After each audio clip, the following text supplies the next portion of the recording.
I feel like I'm under a spotlight, but am I hating it?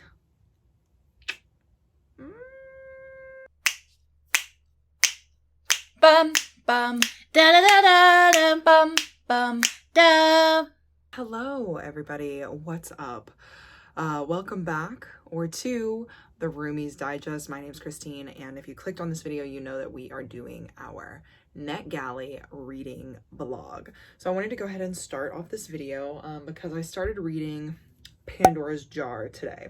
I was under the impression this was a Pandora's Box retelling. Me being the classic mediocre booktuber, I was incredibly wrong. This is a short story collection of women in mythology, just different women in Greek mythology, featured in Greek mythology. And really, like, what I want to call it is an essay collection almost, because what Natalie does in this book is very informational. It's almost like I'm reading nonfiction and like learning things. And I am learning things, but it's more opinion based about the Greek myths. But essentially what she's doing is she's taking these women from Greek mythology. Example, first one she mentions, Medusa, and she's breaking down kind of our perceptions of her, our perspective of her, you know, the myth, the legend, and she kind of delves deeper into why people don't like her, or, you know, why she's seen a certain way. And I think that this book is so interesting to me. If you don't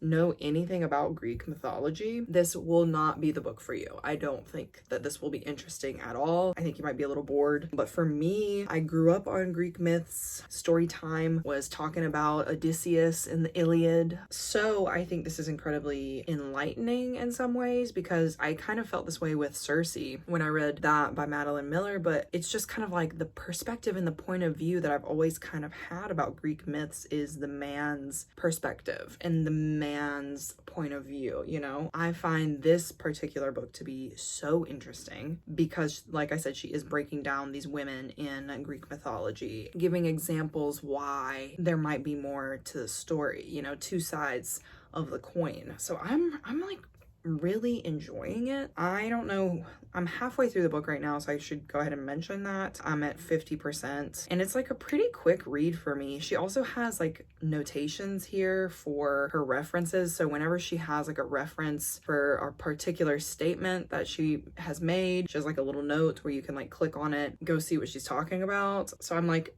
really enjoying the references. I'm really enjoying her in-depth analysis of these different women throughout history. I think it's so great how she breaks down how women are sexualized in general, and how when some of the original Greek myths were told, women kind of like weren't sexualized, because the Greeks were very, like, I don't want to say they weren't like equality for everybody, because, you know, men could still cheat on their wives and nothing would happen, but like they weren't afraid of a strong female, as in like a warrior, right? And so I think it's interesting how she's comparing the stories from back then, like when stories were told early on, to how they're retold now and kind of like told in retellings and retranslations and things like that in the later centuries. So I hope this makes sense, guys, but what I'm trying to say is I'm having a good time. It's not what I expected, and it's more of an analysis of Greek mythology and women throughout Greek history. That's pretty much it. I'm having a good time. It's definitely not for everyone, because this is, like I said, more of a study than like entertainment factor, than like Circe, right? Because Circe was like this like fantasy fiction of Circe's life and kind of like this lyrical, beautiful story, character arc. What I'm reading now is more like factual based.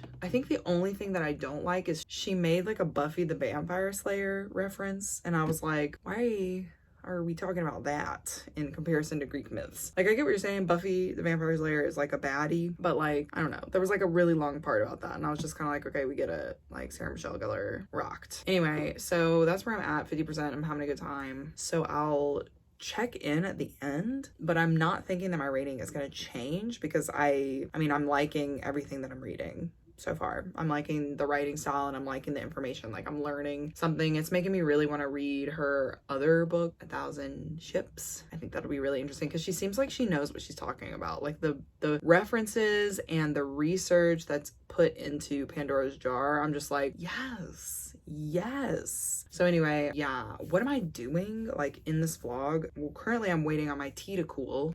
It's my little bunny cup. That's my sleepy time tea because I have work at 6:15 tomorrow, which means I have to leave here at 5:30, which means I have to get up at 4:15.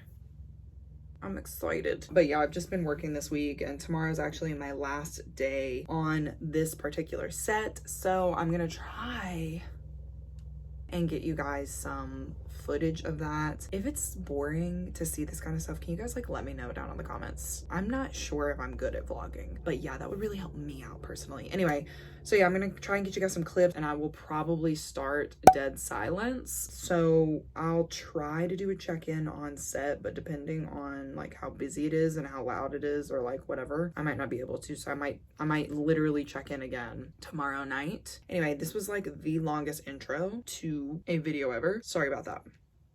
But that's the tea, literally.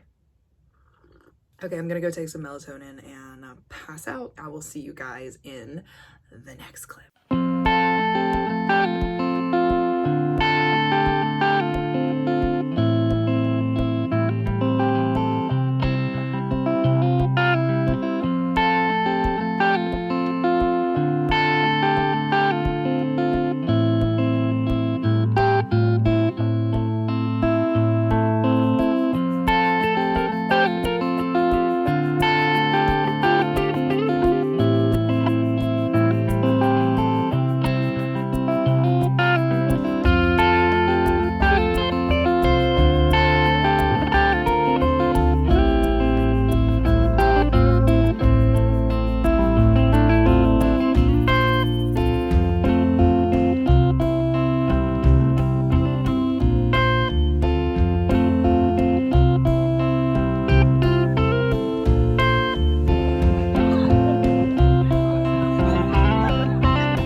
Okay, y'all, so I finally finished Pandora's Jar, and like, what an unexpected book. Like, I truly did not know what I was getting into when I picked this up, and I'm actually so glad that I did because I love Greek mythology. And like I said in the earlier clip, I love this angle of going through not every single, but a lot of women that are prominent in Greek myths and kind of going through their perspective and seeing like why they did certain things. Like, Miss Natalie is so smart. Not only did I not know that she knew Greek, but also, you know what I mean? The way that she dissects the text of all these ancient plays, like all these ancient myths and stories, like she really digs deep and she has the freaking backup for it. Like, she has all of the notes, all the research, it's all in this book, and I just found it so incredibly interesting to see this perspective of like why women do the things they do. And it wasn't just every single woman was in the same situation. No, Miss Natalie took it a step farther and she was like, okay, so this woman gets turned into a Greek monster, this woman kills her husband, this woman kills her children, this woman does, and she would go into the details of like why these things happen, why we think that men minimize these stories, and also very interesting POVs of like which writers, like which ancient Greek writers would expand upon the women's perspective. I thought that was so interesting because like you really just, I feel like not being taught how to identify that, it's like hard to see it, you know what I mean? Until you step back and you say, oh wait, we are only seeing men's perspectives. What's happening? So I really enjoyed this book, but I definitely think it's for people who like Greek mythology, first of all, and are interested in it and want to kind of learn more about it, because it does deal with, like, she's talking about epic poems in here. Like, if you don't know what the Odyssey is or the Iliad, and she like talked about other ones that are lesser known, like not as widely known, like they're not less popular, like they are for sure epic poems that everybody should know about. But like, if you don't know what it is, I can see how it would be confusing, as well as like all the characters in these epic poems. Yeah, I mean, it's just a lot. It's a lot to keep up with. And the thing about the Greeks is they be throwing around these names, and it's basically like saying the name John, right? So like John is like John Doe, you know, like basic, lots of Johns in the world. They'll be throwing around Ajaxes or like other names like that, and you'll think that they're talking about one Ajax, but really they're talking about another Ajax. So anyway, that was off on a tangent, but my point is, this was so intelligent, another level of just like dissection and like reading, and I really enjoyed it. Like, I did not know that I was gonna come in here and learn today, but I learned something, and I had such a good time. Like, I truly think, like I said, if you like Greek mythology, you want to learn something and like learn more about it. I think she does such a good job. If you're a feminist, you need to read this book, okay? Because you'll be at the end, you'll be like, yes, sweetie, you did that. You did that. I couldn't give it a full 5 stars, so I gave it a 4.5. I couldn't give it a full 5 because the conclusion was a little short. It was the only thing. I was like, Miss Natalie, how are you gonna give me a 4-page conclusion and be like, that's it? Okay, I need more. I need you to bring it all together in the conclusion. So that was the only thing. And then she did go off on a tangent on some examples, which I mentioned earlier, that I was like, we don't need to keep talking about this. Like, that's fine. But she did have a Beyonce reference, and it was like perfect. I was like, this is how you dissect a Beyonce music video. Like, compare her to a Greek goddess, because that's what she did. Miss Natalie said, I see you. Okay, so 4.5. Had a really good time. Highly recommend for mythology lovers, you know, Greek lovers, like that kind of a thing. So yeah, I think the next book that I'm going to be reading for this blog Lord, I need to go to bed. For this vlog is Dead Silence. So I will check in with that. That's like a complete like 180 of the vibe of this video right now, because that is a thriller and it's set in space. That is fiction for show. So anyway, that's the vibe. That's the next book that I'm going to get into. But yeah, overall, great feeling. Loved Pandora's Jar. Like, I'm about to buy that book. I was like, tell them, Natalie, tell them who you are. Anyway, it's like it's like a lower level of how I felt when I read Circe. Because I was like, y'all, I was hooting and hollering when I read Circe. I was like, yes, women rock. Women are amazing. Anyway, it was a good time. It was a good time.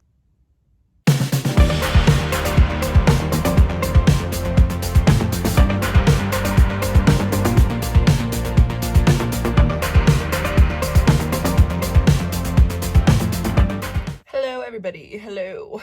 Can you tell that I was on a fun set yesterday? Because my hair looks like a wind tunnel went through it. I went through a wind tunnel. What am I saying? I'm sorry. I had a 16-hour day yesterday. So what is life? Okay, so let's do a check-in, because we want to wrap up this Netgalley vlog, and I am pleasantly surprised with how this vlog is ending. Okay, so I am going to be talking about The Girl Who Fell Beneath the Sea. And I didn't do a 50% check-in because I was on set yesterday, if you guys can see from the 2 seconds of B-roll. But yeah, so this story was pitched as kind of like a Spirited Away vibes meets kind of like this magical adventure. And at first I was like, is this like a middle grade that I'm reading? Because I think I want to say it's like HarperCollins. Hold on, I'm gonna look it up really quick. Let the tigers dream of when they take a little tiger snow.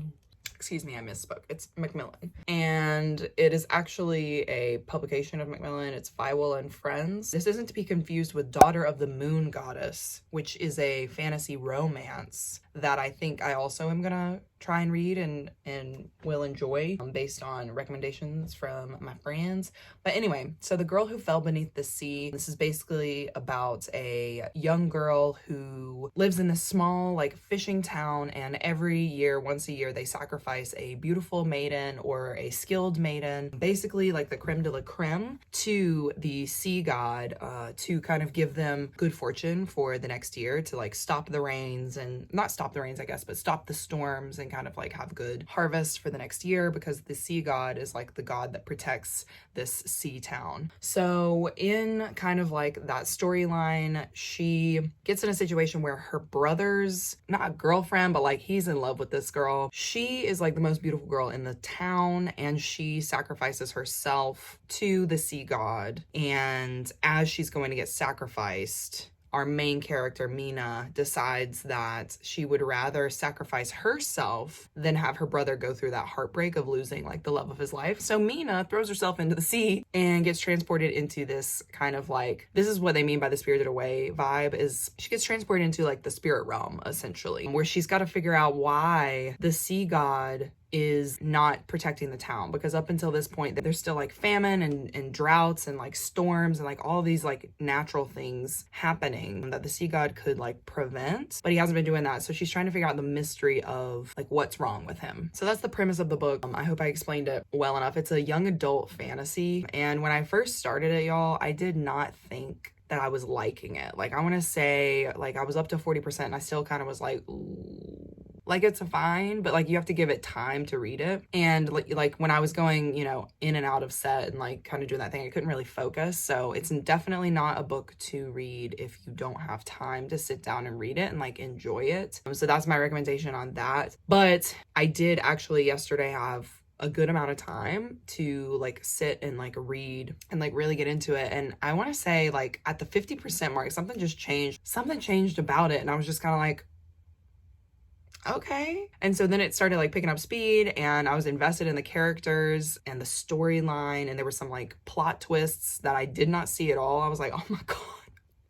So, and it definitely gives off that magical, whimsical adventure that you get when you watch the film like Spirited Away. Now that's not to be confused, because I think one of the reasons why I wasn't liking it at first is because I was like, how can y'all say this is like Spirited Away? You know, so diehard Spirited Away fans, it's not like Spirited Away, it is just the vibe of Spirited Away. You get what I'm saying? So don't go in being like, I'm gonna compare it to Spirited Away, please. Like that really, I don't want to say that triggered me, but it definitely was like not helping me read the book, if that makes sense, because I was already having that bias of, oh well, I like Spirited Away, so why am I not liking The Girl Who Fell Beneath the Sea? But once I kind of like gave that up, I was like, okay, let me just get into this retelling, because this is a retelling of another story. What is it called? No idea. Ooh, I just read somebody gave it a 2.5. This is interesting because I just read this 2.5 review. We're just going into a talk about this, guys, so sorry if I'm ranting, but this person just gave it a 2.5 and she said it's because of the characters. The characters didn't like go super in depth and the pacing fell off because it was very YA. Well, it's definitely a YA book, so like don't be expecting anything to like